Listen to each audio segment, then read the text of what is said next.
Hello again, everybody out there in YouTube land or Facebook that loves UMX airplanes and maybe even the FMS Flash. She's still sitting here on my kitchen table, not maidened yet. I'm still thinking about it. This is the UMX Pitts S-1s, the newer version that will run a 3-cell. I have recently, well, I've had it for 2 years in the box. I maidened it a month or two ago, remaidened yesterday. I ran two 300 mAh 3-cell batteries and two 2-cell 300 mAh batteries. I like to fly where I can have some tall grass to kind of doink it in the grass to let it catch it, kind of like an aircraft carrier catching a Corsair. And I can land, it's no problem. It's just UMXs can be a little delicate, but the main reason that I posted this today, it has to do with the cover here.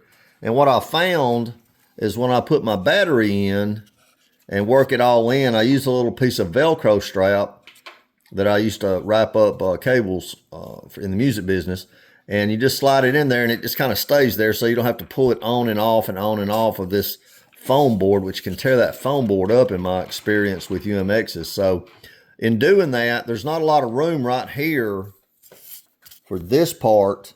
So what I did is I just mashed that part. You can't really tell, but I mashed it down like that where it would go in easier. And then right here, okay, I trimmed, this is where I doinked it in yesterday one time. I cut this little piece of foam off the barrel of the motor. It was so close in there, it was kind of dragging.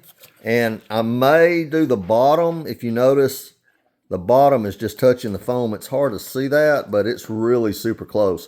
And of course, that could just basically, over a period of, probably by now, with 5 batteries run through it, it's wore that piece of foam down a little bit. The plus side to that, with me taking this little piece of foam out here, there's more air that'll go through to keep the electronics cool. Very important in electrics. You can make these things last a long time. And thank God for the little red nose cone. I bought some extra ones of those. This is the stock one that came from the factory, but you can see how it kind of got doinked.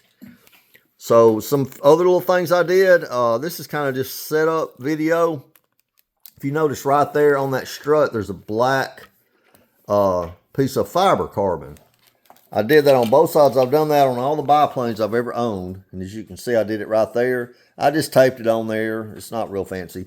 And that gives stability to this, because there was a lot of complaints from the customers to Horizion on the reviews about this strut breaking. And, you know, it's not going to break unless you doink it in. So I beefed it up there.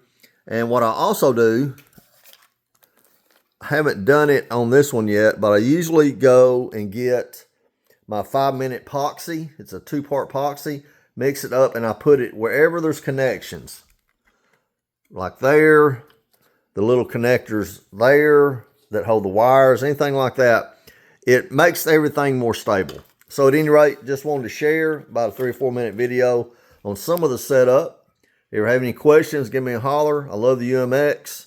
I love the Flash sitting on my kitchen table. Still thinking about it.